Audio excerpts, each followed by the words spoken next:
Tengan muy buenos días. Continuamos con los estudios bíblicos mensuales. Hoy vamos a ver la segunda parte de un gran desafío para el discipulado. El texto de Mateo, capítulo 5, versículo 44, dice: Oren por quienes los persiguen.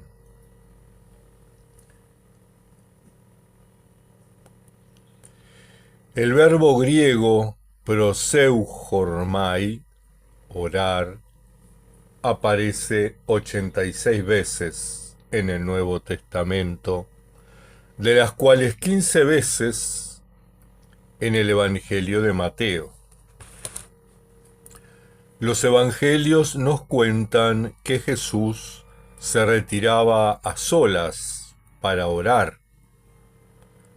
Lean Mateo capítulo 14, versículo 23. También que oró por los niños. Lean Mateo capítulo 19, versículo 13.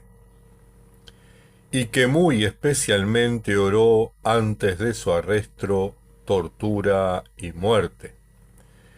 En esas últimas horas expresó: Padre mío, si es posible, líbrame de este trago amargo, pero que no se haga lo que yo quiero, sino lo que quieres tú. Mateo capítulo 26, versículo 39.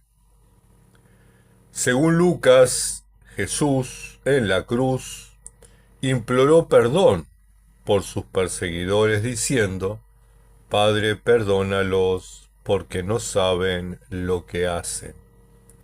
Lucas capítulo 23, versículo 34. El libro de Hechos de los Apóstoles relata que los apóstoles oraban cuando debían decidir cuestiones importantes.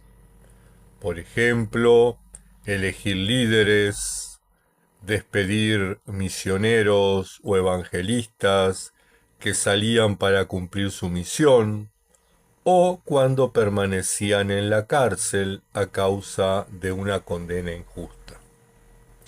También leemos que oraban en las casas y en el templo. El apóstol Pablo, exhortando a los cristianos de Corinto, muchos de los cuales se consideraban más espirituales y perfectos que los demás miembros de la Iglesia, afirma: deben orar con el espíritu, pero también con el entendimiento. Debo cantar con el espíritu, pero también con el entendimiento. Aparece en la primera carta a los Corintios, capítulo 14, versículo 15. Es decir, me dirijo a Dios con mis afectos, sensaciones, vivencias personales que me sacuden y motivan, pero también con la conciencia con la cual puedo discernir no solo mis preocupaciones, sino también las de mi comunidad.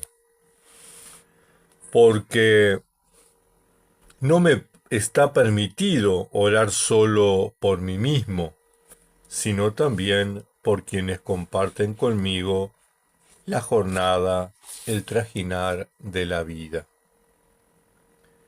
Es más, Jesús nos exhorta a orar por aquellas personas que no nos gustan, que nos hacen mal, que son injustas, para con nosotros y nuestros seres queridos. No debemos permanecer indiferentes. En lugar del odio, de los rencores, de la persistencia del sabor amargo de la injusticia sufrida, debemos dar paso a que nuestra vida sea inundada por la gracia de Dios que viene a través de Jesús. La vida cristiana es mucho más que la afinidad natural hacia quienes nos quieren. Es la oración activa y la acción del Espíritu a favor de una humanidad reconciliada.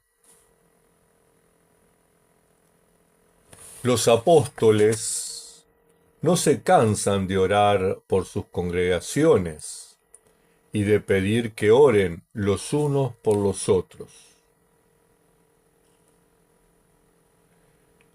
La carta a los Efesios dice: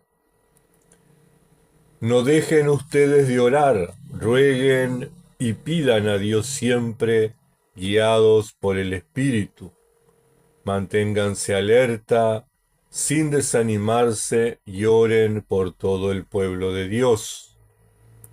Oren también por mí, para que Dios me dé las palabras que debo decir y para que pueda hablar con valor y dar así a conocer el secreto del mensaje de salvación.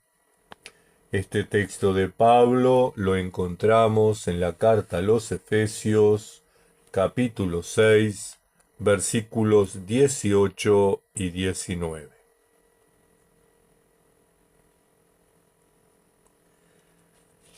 La experiencia de muchos hermanos de la iglesia valdense antes y después de la Reforma Protestante fue la de orar por sus adversarios.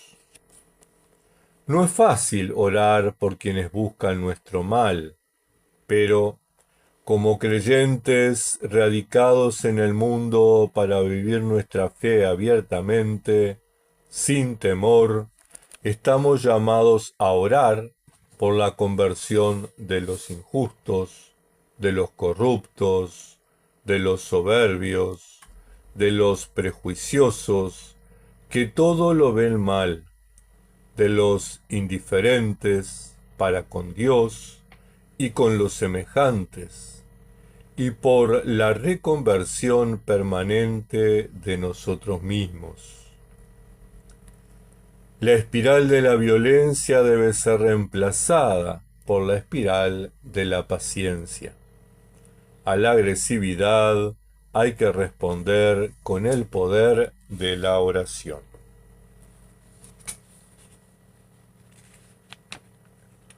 Un texto que se engancha perfectamente con este de Mateo capítulo 5 versículo 44, oren por quienes les persiguen, lo encontramos en Mateo 5, 45, y dice: así ustedes serán hijos de su Padre que está en el cielo.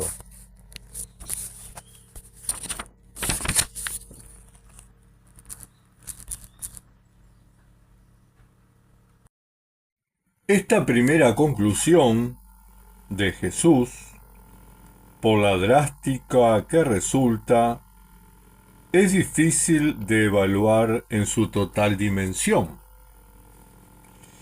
Solo teniendo la forma de vida que nos explicaba antes, es decir, amen a sus enemigos y oren por quienes les persiguen. Somos verdaderamente hijos de Dios, es decir, participamos de la naturaleza de Dios y de su amor. Jesús vino para que todos conozcamos a Dios y participemos de la verdadera humanidad solidaria. Por esto, Se relacionó con pecadores y militares romanos, con ancianos y niños. Curó a numerosas personas de dolencias psicofísicas diferentes. Perdonó a pecadores. Llamó a funcionarios corruptos para que le siguieran, cambiando de raíz su forma de pensar y de vivir. Se sentó a la mesa con personas de dudosa moral para mostrarles una alternativa distinta, abriéndoles el alma a la esperanza. Curó a ciegos y mudos. A la gente que lo buscaba le dedicó largas horas de afecto, comprensión y orientación, y reunió a un grupo de discípulos para que lo acompañaran y aprendieran de él de manera especial, con mayor dedicación que a los demás. La vida, según la perspectiva del reino de Dios, era para Jesús algo extraordinario, diferente y novedoso. A los dos textos breves que citamos de Mateo, capítulo 5, versículo 44, que dice: oren por quienes los persiguen, y al texto de Mateo 5, capítulo 5, versículo 45, que dice: así ustedes serán hijos de su Padre que está en los cielos, podemos asociar, unir el texto siguiente de Mateo capítulo 5, versículo 48. Sean ustedes perfectos, como su Padre que está en los cielos es perfecto.